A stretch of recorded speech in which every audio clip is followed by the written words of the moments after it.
Welcome to another episode of Albion Informer, your source for real news in an unreal world. Keeping you up to date on all the latest news, events, and the great community of Albion online. At Albion Informer, we take all the information that is spread across the entirety of the Albion community, be it Twitter, Discord, the official forums, Reddit, or some random dude in-game, and we break it all down into a format that you can digest in less than an hour. Today is Thursday, the 17th of August 2017, and in today's show, we'll talk about Rosalia's fishing video. Did fishing already make it into Albion? We'll talk about cities and how far they have developed.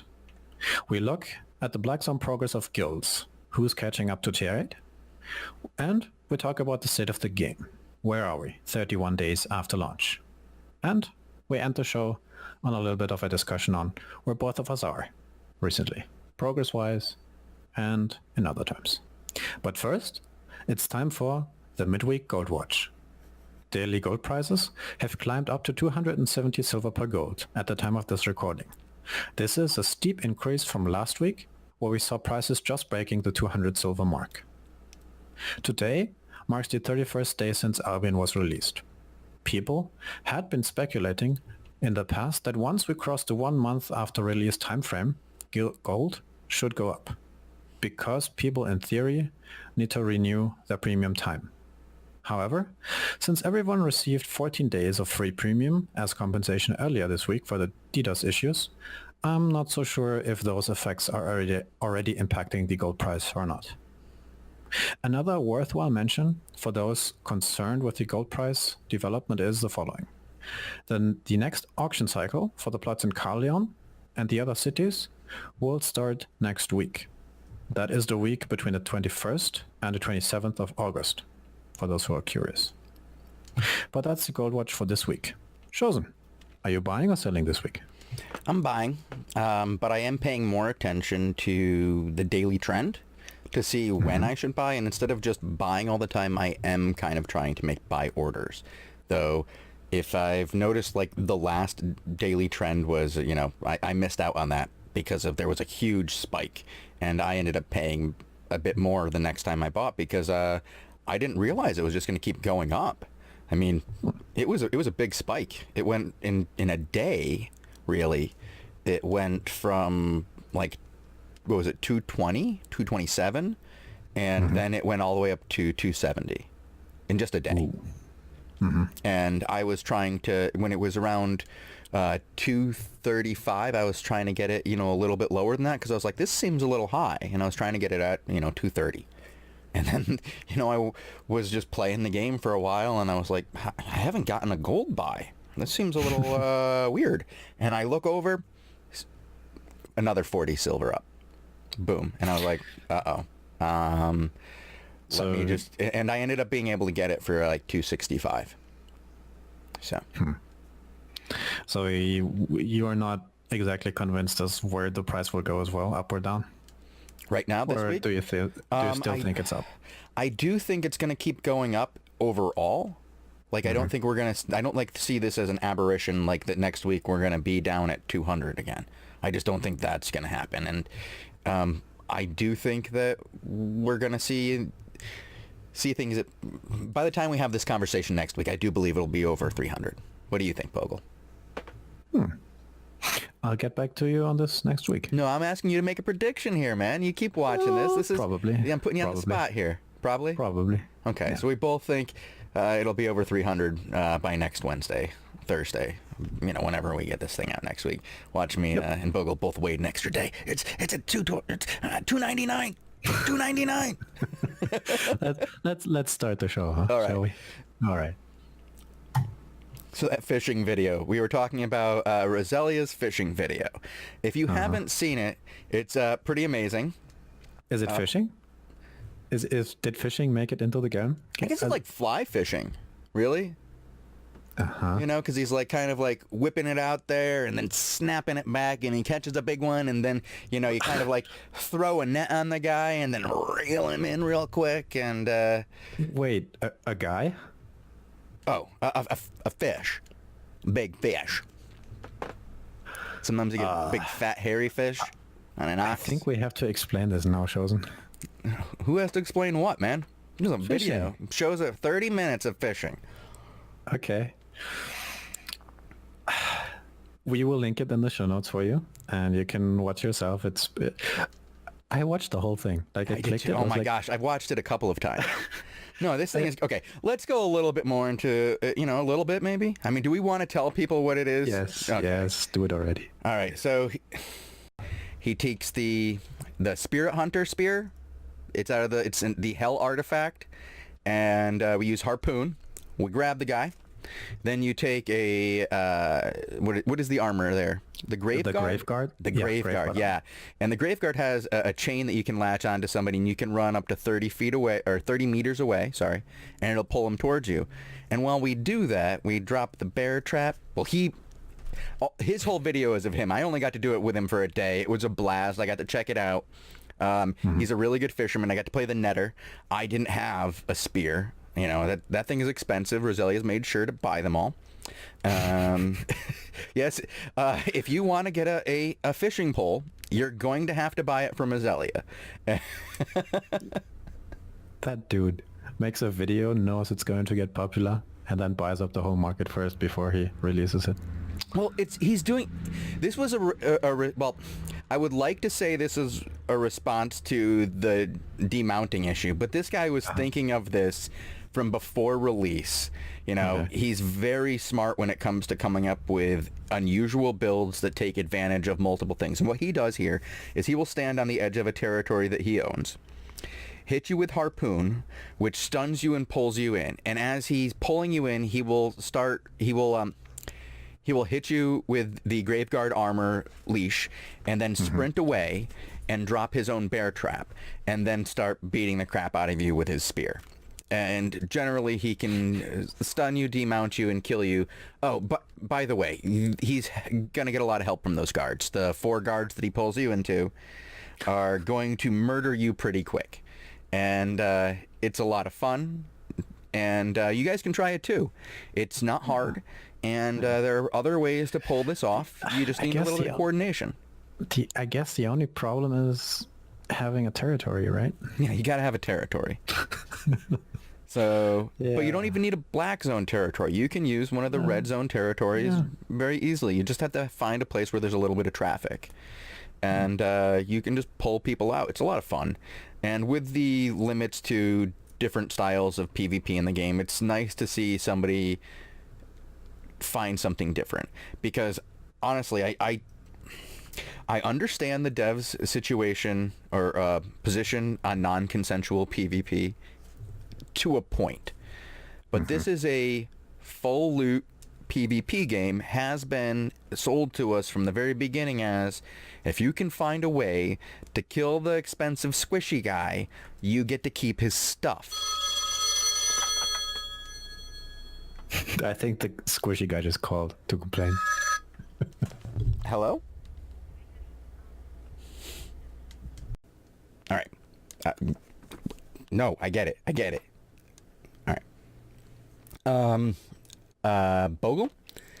Apparently, Roselia says, if I want to go fishing again, I need to shut the F up and not tell... Yeah, yep. So, moving on. Yeah, and when you want to continue doing this show, you need to turn off your phone too. Yeah, well, no, I have to leave my phone on in case, I have children, I have a wife, there's other things in my life. I have to leave my phone on.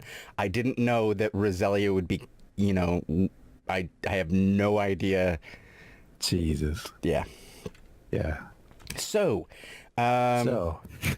show, continuing on. Cities and how far they have developed. Sure. But before we do this, there's this little thing I wanted to mention before we go into that. We looked at having official things on the news, official news anywhere, right? Right. And it's been a bit quiet, wasn't it? And the only piece, the only 2 pieces I really want to mention today are a little thing that's a status page they released, so you can see if the servers are online, if the forums are online. And it's albiononline.statuspage.io. And I don't know, they just put the link there, and but for some people it might be helpful. Yeah. And the other thing, I want to mention is that officially, well, it's not quite official yet, but I know that there's a tournament coming up. I'm sure you have heard about that as well. Oh yeah, actually I have. I've talked to Avoca a couple of times on the subject, and sounds pretty ambitious. They're inviting a large number of teams, so it should be awesome. I heard it's like, what, 30, 40 teams or so? Like 40 teams is what they're aiming for. Wow. Do you know anything about how they get them in or anything like that? Because I know there's nothing officially released yet. Yeah, they haven't told. I'm not privy to that much information. But I do know that it's in the works. Last week, while they were, they didn't broadcast last week because of the DOS situation. Yeah. And Evoke was busy all week. She went to work every day, guys, and she's been planning a very large tournament for the AO stream.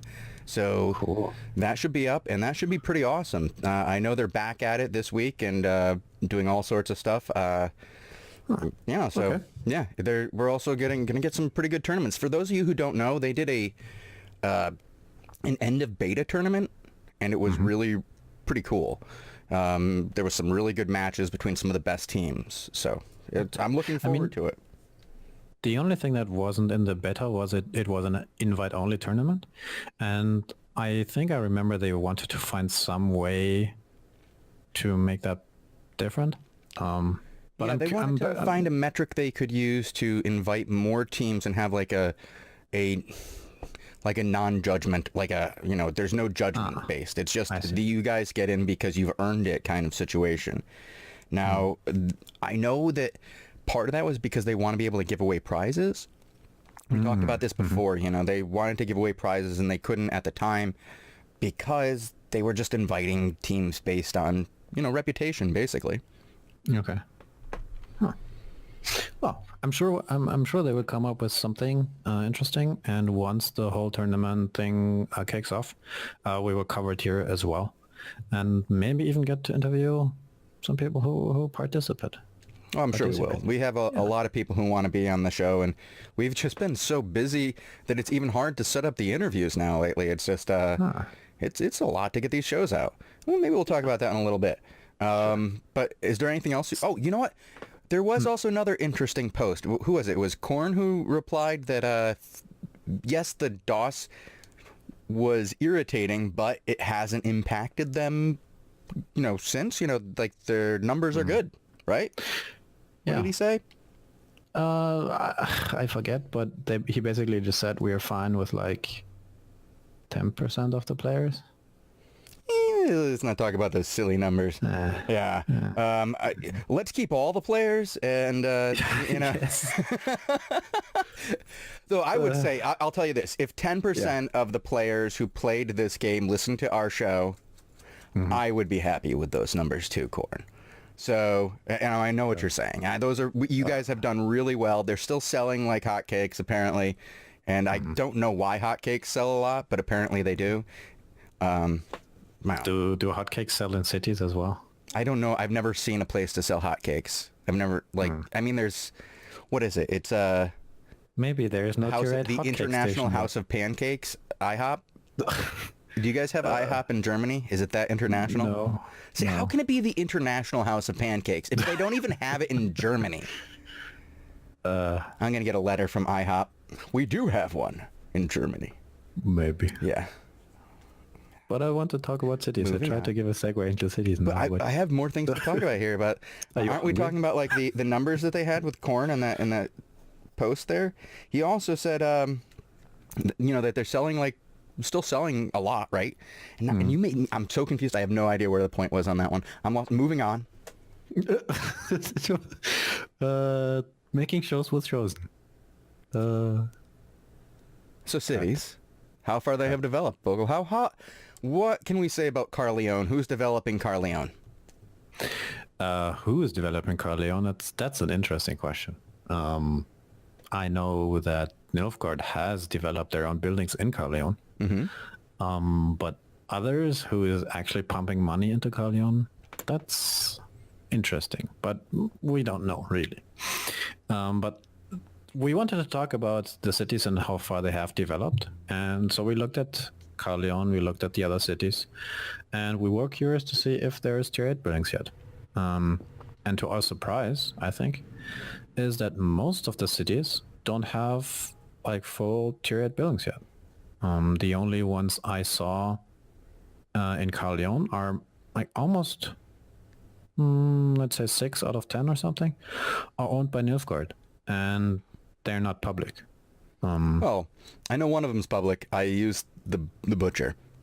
Oh, okay. It's the only 7 or 8 butcher. So if anybody wants to be my friend, make yourself a nice butcher that's tier 7 or better, so I can make my pies and my omelets, where it's not 999. And hey, actually, out of game, if you hear this, maybe you could just make me a friend and we could be buddies. And I'll promote you again, because I am pretty impressed by the fact that Nilfgaard does have some T8 buildings. Hear that? I'm buttering you up already. But I mean, we talk about this later, but Nilfgaard has no other base, right? So that's probably their main base there. Yeah. And I imagine they want to keep it. Oh, that's going to be interesting next week. Yeah. But speaking of, can we mention that real quick? Aren't auctions coming up soon? Yes. Well, the beginning of the next auction cycle is in 3 days, and I don't know, like 15 hours from now. So basically next week. Next week, yes. Starting on what day? It starts on Sunday? No, starts Monday after downtime. Oh, Monday after downtime. Okay.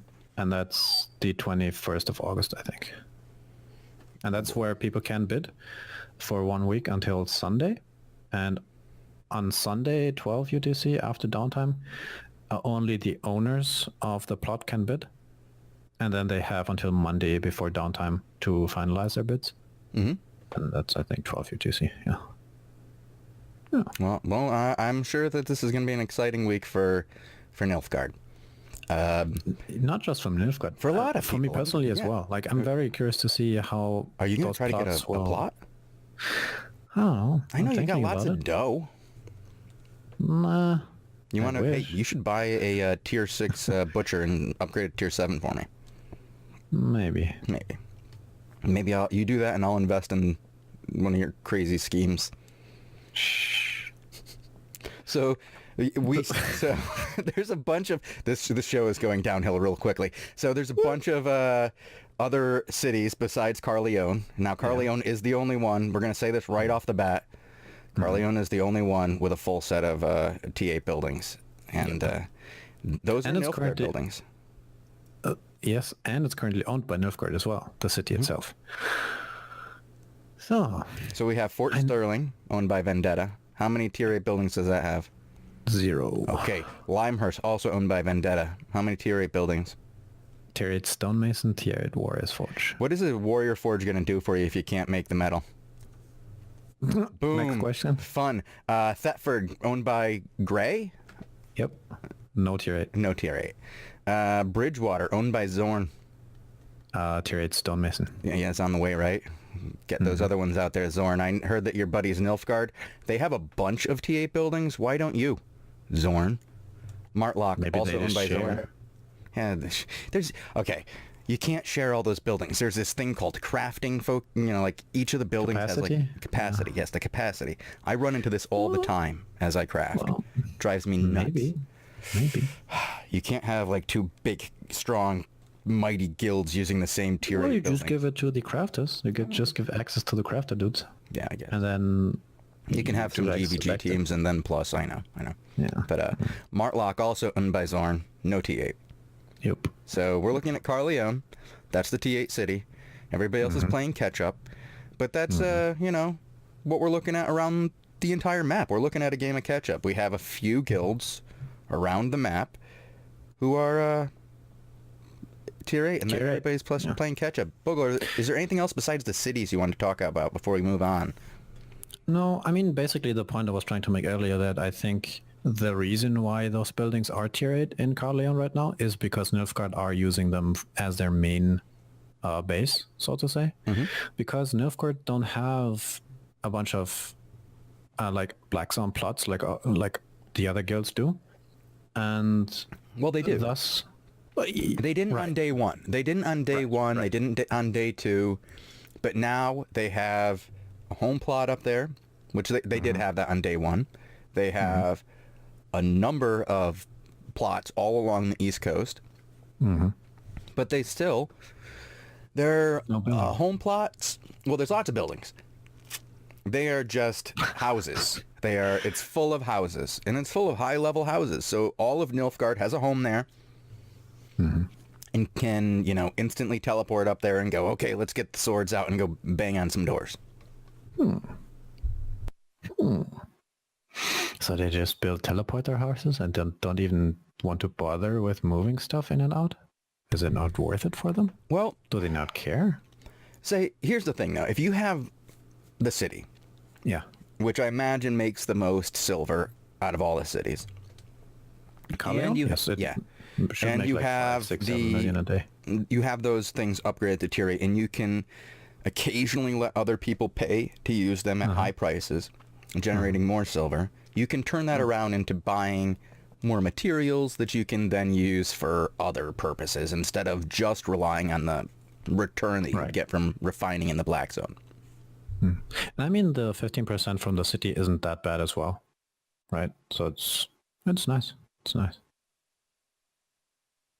Well, it's certainly better than what we originally thought they were doing, which was living on an island.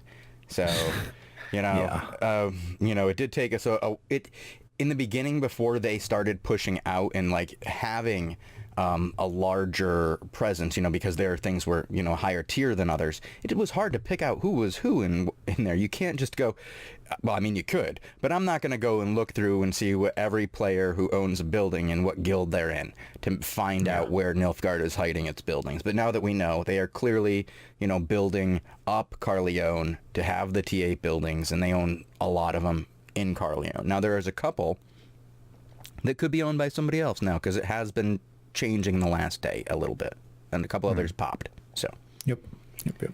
But it's just a few, and I presume people are waiting with upgrading them to tier 7, tier 8 until they can secure them for the next auction.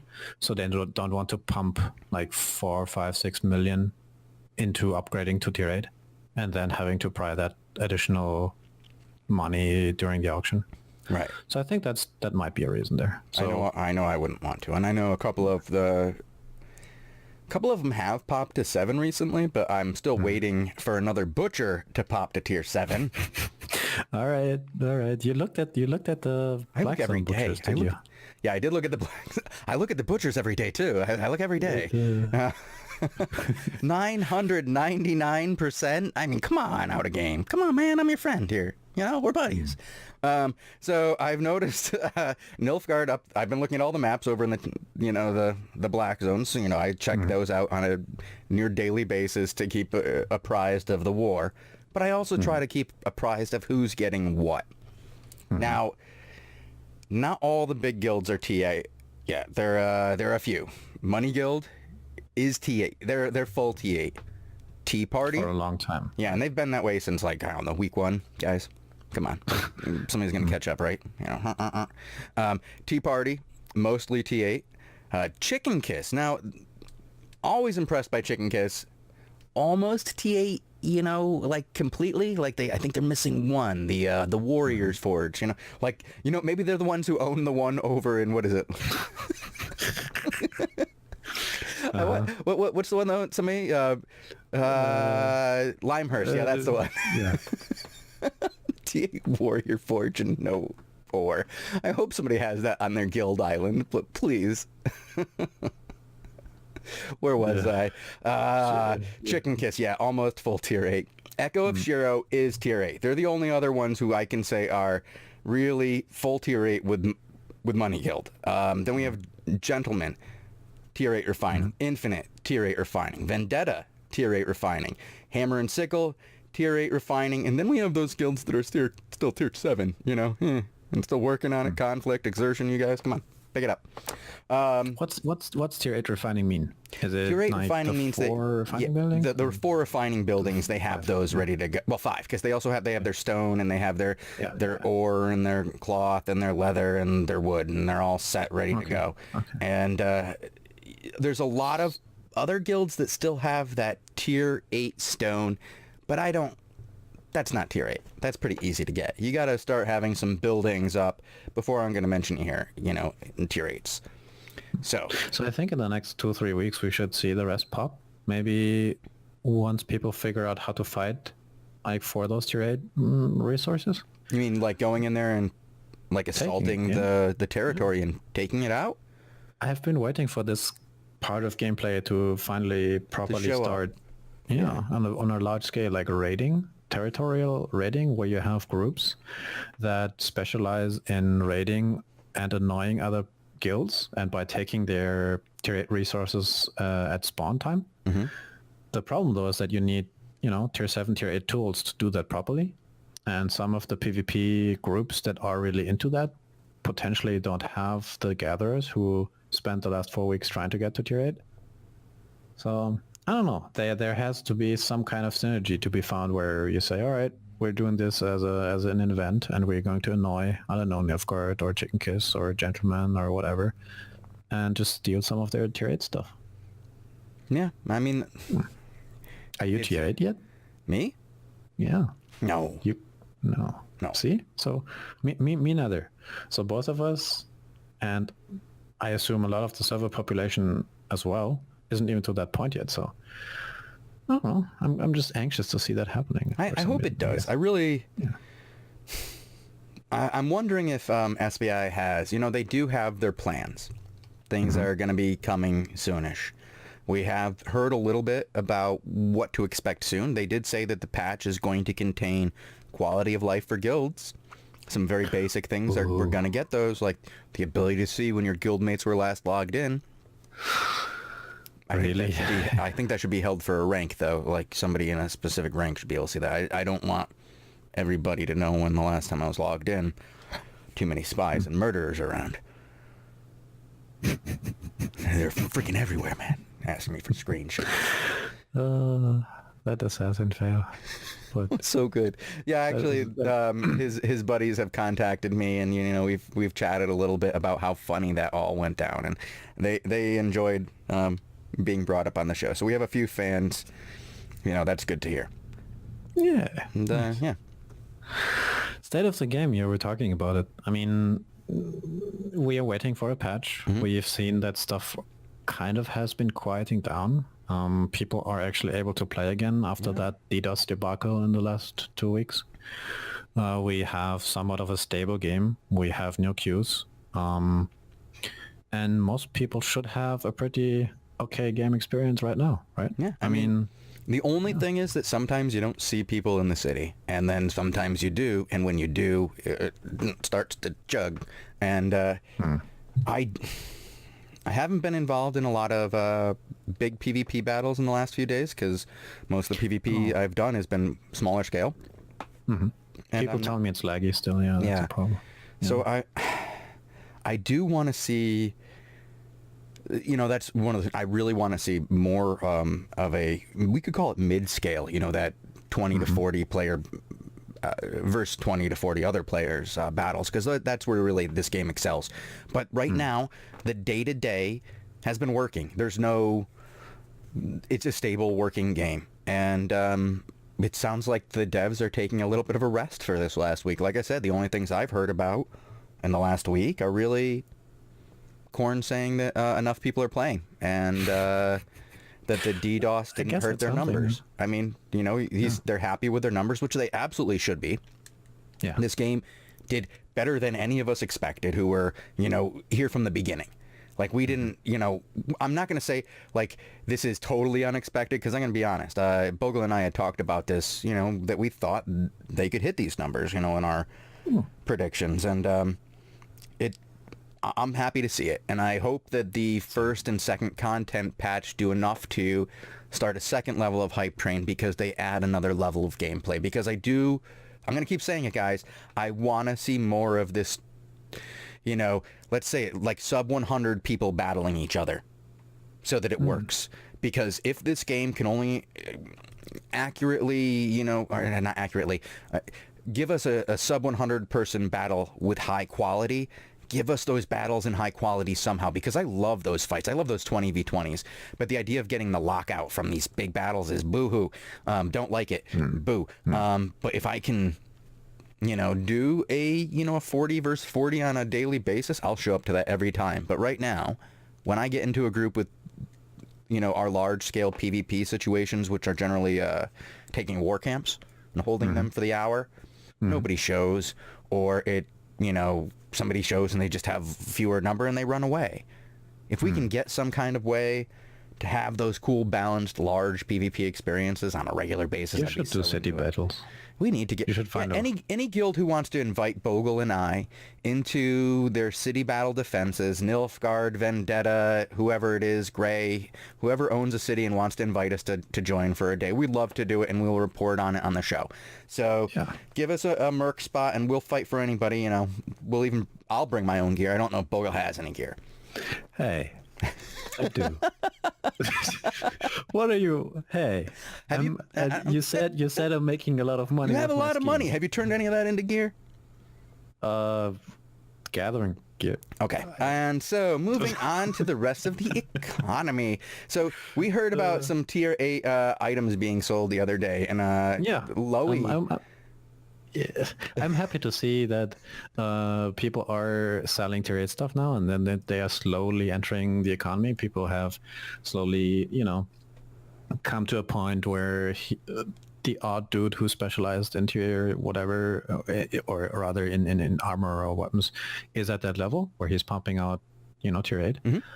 And together with that, the mammoth mounts are also showing up. And there was this one thread where I think Lowy was trying to sell his mammoth. And so he got a bunch of offers. He was trying to sell it for 10 million. Yeah. And then people, of course, as they are people, they offered like 4 and 6. And then he goes back into the thread just saying, well, guys, I sold it for 10 million, you useless twats. Really? But yeah, I thought 10 million was a reasonable price for that, to be honest. And if I was somebody who was making a lot, I can't use it for what I would use a mammoth for right now. Yeah, same. Would be a waste of money. But, I like my T7 mounts, and I'm happy with them. And You're making those? I'm not making them. I'm using them. Oh. Yeah. Well, maybe. Well, yeah. I'm making tier 6 stuff. And that's right, where I am in my crafting level. I'll be honest. I'm gathering and crafting mid T6, 6-2 stuff. And I've sold some stuff for, some hefty profits, and I've enjoyed it.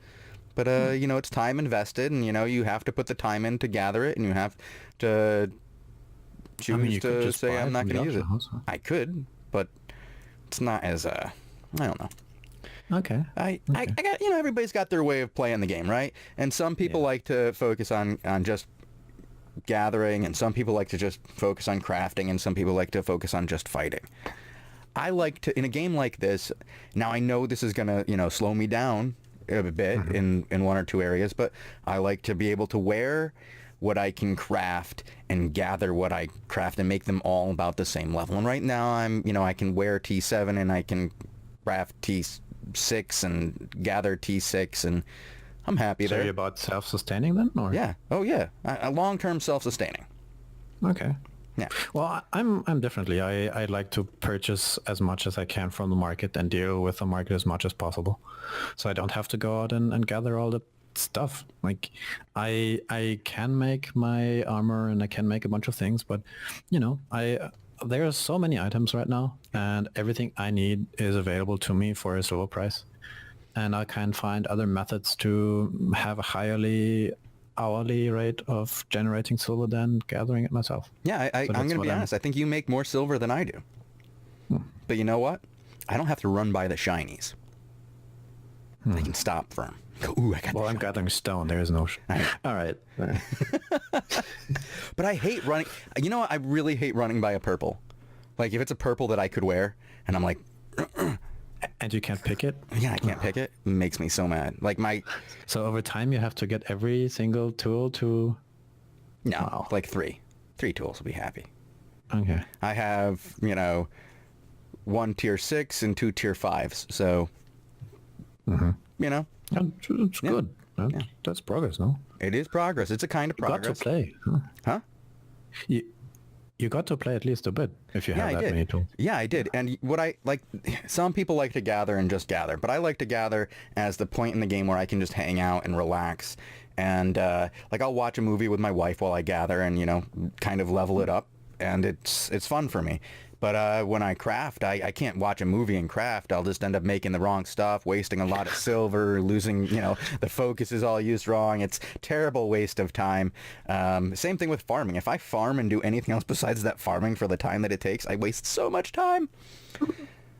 I mean, I guess the wasting time part I get, but farming is not really. You pick up the seeds, you go to the thing, you place it, and then you water it, and you go back. Yeah, but I like to have my farming, you know, spawn around the same time. And if I take 4 hours to farm one day, Oh, jeez. all right. So Okay. I think we've talked about ourselves. Well, like where are you though? I said where I am. Where are you? Well, I'm about to hit tier 7 stone gathering zone. Ooh. You gonna make me that that butcher? Maybe. Boom. Maybe. Boom. I'm also still working on my laborer journal business.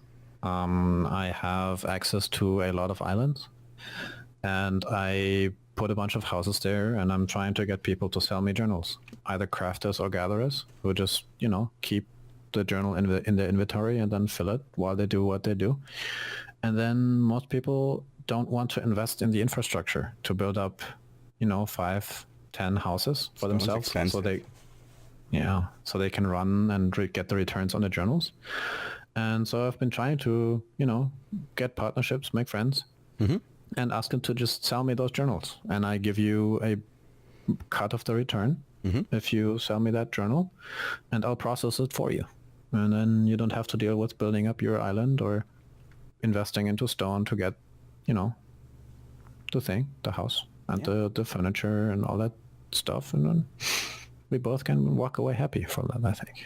Yeah, I know I do that with you, and I've seen you keep saying people offer to sell you 100 journals at a time. That's ridiculous.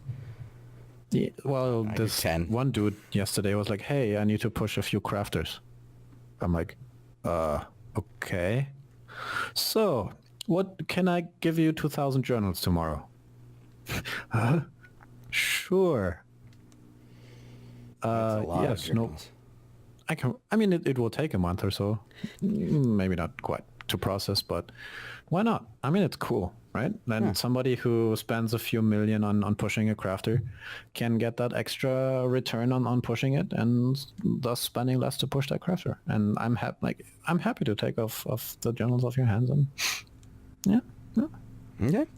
So, could you can you explain more about how the laborers work? Because we've gotten a lot. Our channel has always got people asking how the laborers work. Can you explain more about laborers and stuff? And I've done laborers in the past, but as they've gotten less and less profitable, I've been less interested in managing them because I know it has just started to take more management. It's like more a job. They changed the way that trophies work. They changed the way, you know, the furniture works. Can you break this down for us? Like, say somebody wanted to start doing it tomorrow.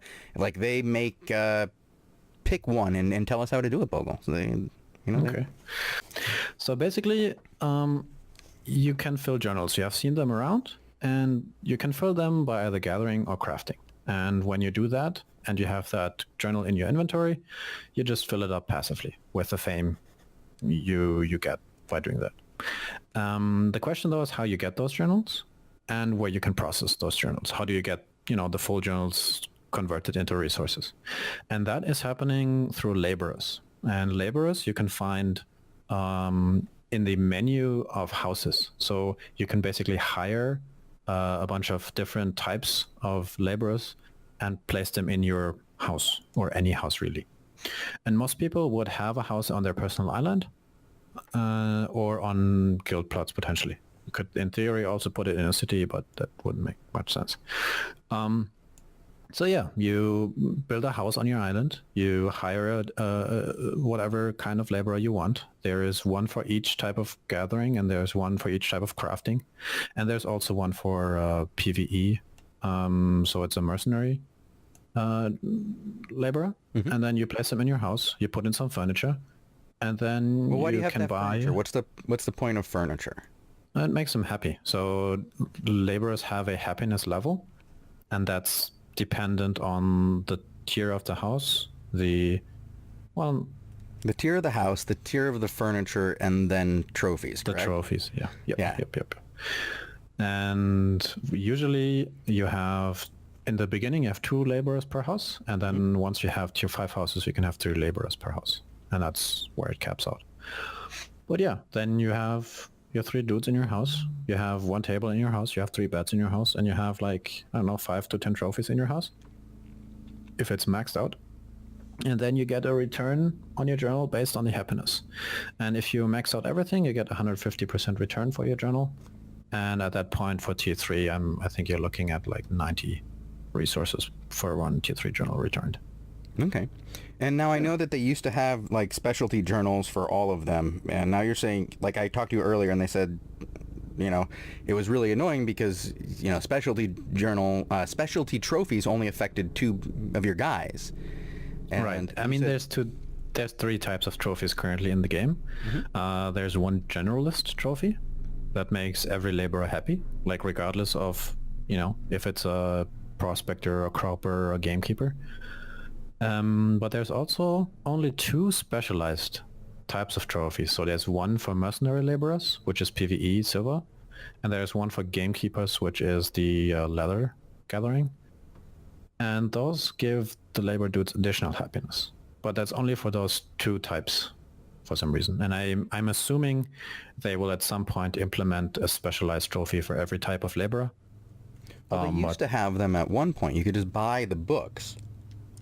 You could buy a specialized journal book. Like you could either buy your regular journal that filled up and gave you materials. Yes. You could buy your generalist trophy, and you could buy your specialized journal for any of them. And like I think was it Galahad they took those out, or was it released? No, it was earlier. That like the 2 types of trophy specialized trophies were in for a long time. I don't know why it seems like an unfinished system to me, where they just said, we don't have the assets and we don't have the time to do this right now. This works as it is, all right, and we'll just revisit it in like, I don't know, after release. Maybe a patch 2 would be nice to see some reworked. Maybe at some point I can start buying some low-level stone from you or trading or something. I mean, that's one of the specialized use cases for laborers, right? I know some people were thinking, hey, I'm in a black zone. I'm a guild in a black zone, and I'm too lazy, quote unquote, to either buy stuff in Carleon, tier 2 resources, or tier 3 resources that I need for refining. So why don't I just set up a laborer farm in my black zone? And that's, I think, specifically for high black guilds. And I think that's what Nilfgaard and Money Guild are doing in some of the plots. Because I'm sure some people click on plots and they say, hey, wait, there's just a bunch of houses here. Why don't people have, buildings there? Why don't they need this? And there's 2 reasons for those houses to be there. One is either they are for spawning there, so people make their homes there, or they potentially put in a bunch of laborers, and this way you can generate tier 2 and tier 3 resources in the black zone. Yeah. But, yeah. Well, it's very hard now, actually. Isn't it harder now to generate tier 2 and tier 3 resources because you have to actually gather or build something tier 4 in order to get those low-level resources, which is a real pain in the butt. Because tier 4 becomes less and less useful as you go on. Unless what you're doing, I guess, is using tier 4 to fill journals and then taking the tier 4 things to study and push. Yeah. I mean, the only way you can fill journals are with the same tier of item that you craft, or if you gather stuff, you can gather the same tier or up to tier 2 tiers higher. To fill journals. Oh, so yeah, you can't even do it like that, can you? You're I mean, you can have tier 2. You can have tier 2 journals in your inventory and gather tier 4. Yeah. And thus passively generate tier 2 resources in the black zone. Lame. It's possible. It's a lot of effort though. Lame. For not having to run to Carleon and back to buy stuff. Some All people right. do it. Anything else you want to tell me about this? Any pro tips? Any I don't know, just play with it. Like a tier 3 house is cheap enough. Tier 4 house is cheap enough. But once you get into that tier 5 level, the investment can be quite substantial. So I would advise you to do the math on, all right, how much silver do I have to pay to upgrade this? And what is my return I can estimate? Like, does it really take 1 or 2 months for me to pay back the investment I do into this house? And or do I not care because it's a long-term thing on my island that will never go broke, never go away? That's true. So, If you're going to be playing for, 2 years, 3 years, you're starting a farm that can last you, for the entire length of the game, and you can make a consistent passive income. And if you guys learned anything from the guys in the Iron Bank, passive income is what you want. That's how they made their money. Oh wait, we didn't air that show, did we? No.